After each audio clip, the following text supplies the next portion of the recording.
अस्सलाम वालेकुम दोस्तों, कुरान के लफ्ज़ तर्जुमे के आज के एपिसोड में हम सूरह अश-शूरा की आयत नंबर 51 से लफ्ज़ी तर्जुमा बयान करेंगे। पिछले एपिसोड में हमने सूरह अश-शूरा जो कुरान की 26वीं सूरह है उसकी आयत नंबर 50 तक का लफ्ज़ी तर्जुमा बयान किया था। तो मैं शुरू करता हूँ। औज़ु बिल्लाहि मिनश शैतानिर रजीम, बिस्मिल्लाहिर रहमानिर रहीम। हम उम्मीद रखते हैं कि हमारा रब हमारी ख़ताएँ बख्श देगा कि हम पहले ईमान लाने वाले हैं।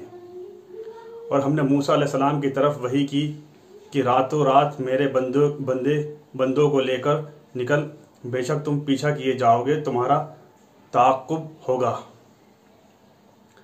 बस भेजा फ़िरौन ने शहरों में नकीब, बेशक ये लोग एक थोड़ी छोटी सी जमात हैं और वे बेशक हमें गुस्से में लाने वाले गुस्सा दिला रहे हैं। और बेशक हम एक जमात हैं मुसल्लह मोहतात। इरशाद इलाही, बस हमने उन्हें बागात और चश्मों से निकाला और ख़ज़ानों और उम्दा ठिकानों से। इसी तरह हमने उनका वारिस बनाया बनी इसराइल को। बस उन्होंने सूरज निकलते सुबह सवेरे उनका पीछा किया।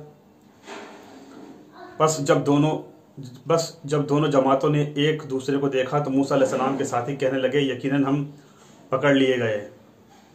मूसा अलैहिस्सलाम ने कहा, हरगिज़ नहीं, बेशक मेरा रब मेरे साथ है, वह मुझे जल्द बच निकलने की राह दिखाएगा। बस हमने मूसा अलैहिस्सलाम की तरफ वही भेजी कि तू अपना असा दरिया पर मार। उन्होंने मारा तो दरिया फट गया, बस हर हिस्सा बड़े बड़े पहाड़ की तरह हो गया। और हमने उस जगह दूसरे फ़िरौनियों को करीब कर दिया। और हमने मूसा अलैहिस्सलाम को और जो उनके साथ थे सबको बचा लिया। फिर हमने दूसरों को गर्क कर दिया। बेशक उसमें अलबत्ता एक निशानी है, उनमें से अक्सर ईमान लाने वाले ना थे। और बेशक तुम्हारा रब अलबत्ता गालिब निहायत मेहरबान है। और आप सल्लल्लाहु अलैहि वसल्लम उन्हें इब्राहीम अलैहिस्सलाम का वाक़या पढ़कर सुनाए। जब उन्होंने अपने बाप और अपनी कौम को, तुम किसकी परस्तिश करते हो? उन्होंने कहा, बुतों की परस्तिश करते हैं। बस हमने उनके पास जमा बैठे रहते थे। उसने कहा, क्या वे तुम्हारे सुनते हैं जब तुम पुकारते हो, या वे तुम्हें नफ़ा पहुंचाते हैं या नुकसान पहुंचा सकते हैं?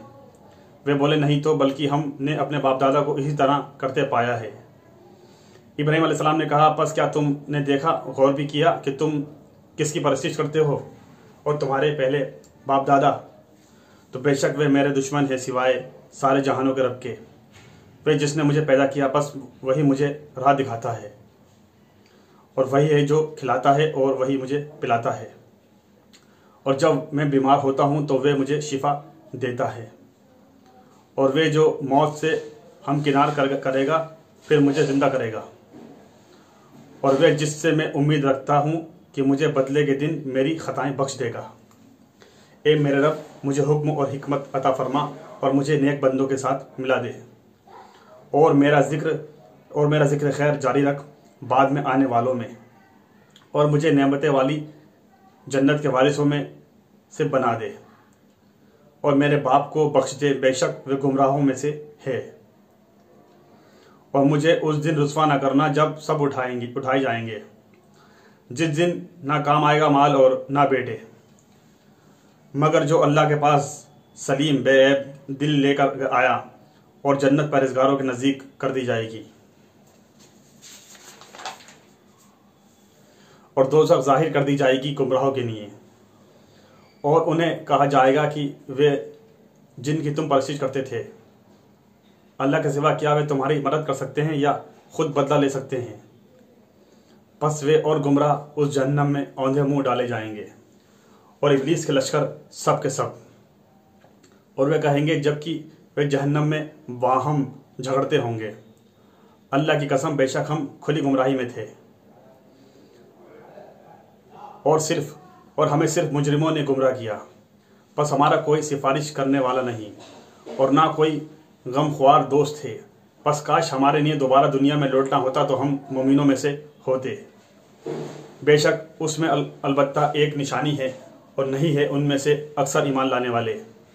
और बेशक तुम्हारा रब गालिब है, निहायत मेहरबान। नूह अलैहिस्सलाम की कौम ने झुटलाया रसूलों को। याद करो जब उनके भाई नूह अलैहिस्सलाम ने उनसे कहा तुम डरते नहीं, बेशक मैं तुम्हारे लिए रसूल हूँ, अमानतदार। बस अल्लाह से डरो और मेरी इताअत करो।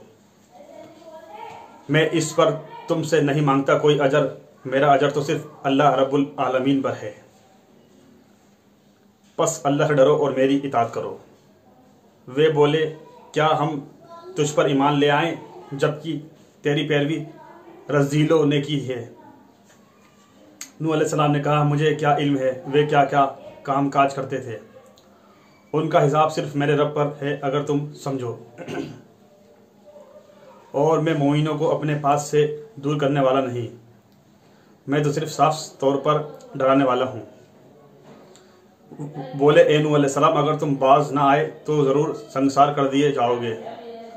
नूह अलैहिस्सलाम ने कहा ए मेरे रब, बेशक मेरी कौम ने मुझे झुठलाया। बस मेरे और उनके दरमियान एक खुला फैसला फरमा दे और मुझे नजात दे उन्हें जो मेरे साथी ईमान वाले हैं। तो हमने उसे और जो उसके साथी भरी हुई कश्ती में सवार थे उन्हें नजात दी। फिर उसके बाद हमने बाकियों को गर्क कर दिया। बेशक उसमें से एक निशानी है और उनके अक्सर ना थे ईमान लाने वाले। और बेशक तुम्हारा रब गालिब निहायत मेहरबान। कौम आद ने रसूलों को झुटलाया। जब उनसे उनके भाई हूद अलैहिस्सलाम ने कहा क्या तुम डरते नहीं, बेशक मैं तुम्हारे लिए अमानतदार रसूल हूँ, सो तुम अल्लाह से डरो और मेरी इताअत करो। और मैं तुमसे कोई अजर नहीं मांगता, मेरा अजर तो सिर्फ अल्लाह रब्बुल आलमीन पर है। क्या तुम हर बुलंदी पर बिला ज़रूरत एक निशानी तामीर करते हो और तुम बनाते हो मजबूत शानदार महल कि शायद तुम हमेशा रहोगे। और जब तुम किसी पर गिरफ्त करते हो तो जाबिर जालिम बनकर गिरफ्त करते हो। बस अल्लाह से डरो और मेरी इताअत करो और उससे डरो जिसने उससे तुम्हारी मदद की जो तुम जानते हो, यानी मवेशियों और बेटों से तुम्हारी मदद की और बागात और चश्मों से। बेशक मैं तुम पर एक बड़े दिन के अजाब से डराता हूँ। वे बोले बराबर हैं हम पर गवाह, तुम नसीहत करो या नसीहत करने वालों में से ना हो। कुछ भी नहीं है मगर आदत है अगले लोगों की, और हम अजाब दिए जाने वालों में से नहीं। फिर उन्होंने उसे झुटाया और हमने उन्हें हलाक कर दिया। बेशक उसमें निशानी है और ना थे उनके अक्सर ईमान लाने वाले। और बेशक तुम्हारा रब गालिब निहायत मेहरबान है। कौम समूद ने रसूलों को झुटलाया। जब उनमें से उनके भाई सालेह अलैहिस्सलाम ने कहा क्या तुम डरते नहीं, बेशक मैं तुम्हारे लिए अमानतदार रसूल हूँ, सो तुम अल्लाह से डरो और मेरी इताअत करो। और मैं तुमसे इस पर कोई अजर नहीं मांगता, मेरा अजर तो सिर्फ अल्लाह रब्बुल आलमीन पर है। क्या तुम यहाँ की चीज़ें नेमतों में बेफिक्र छोड़ दिए जाओगे, बागात और चश्मों में और खेतियों और नखलिस्तानों में जिनके गौशे रस भरे हैं, और तुम खुश होकर पहाड़ों से घर तराशते हो, सो अल्लाह से डरो और मेरी इताअत करो। साथियों आज हमने सूरे अशूरा जो कुरान की 26 सूरा है उसकी आयत नंबर 51 से लेकर आयत नंबर 150 तक का लफ्ज़ी तर्जुमा बयान किया। इंशाल्लाह अगले एपिसोड में इसके आगे का लफ्ज़ी तर्जुमा बयान करेंगे। तब तक आप इन कुरान के तर्जुमों को शेयर करते आइए, आवाम में फैलाते आइए, हर इंसान तक पहुँचाते जाइए। ज़्यादा से ज़्यादा शेयर करने की कोशिश कीजिए, ज़्यादा से ज़्यादा लोगों तक पहुँचाने की कोशिश कीजिए। अल्लाह ताला हमारे कबीरा और सगीरा गुनाहों को माफ़ फरमाए और अपनी रहमत, अपनी बरकत, अपनी शफ़क़त, अपना करम हमारे पर नाजिल करे और आपको और मुझे भी इस काम को करने का सवाब अता फरमाए। इंशाल्लाह अगले एपिसोड में इसके आगे के लफ्ज़ तर्जुमे के साथ आपसे मुलाकात करते हैं। तब तक के लिए अस्सलामु अलैकुम व रहमतुल्लाहि व बरकातुहू।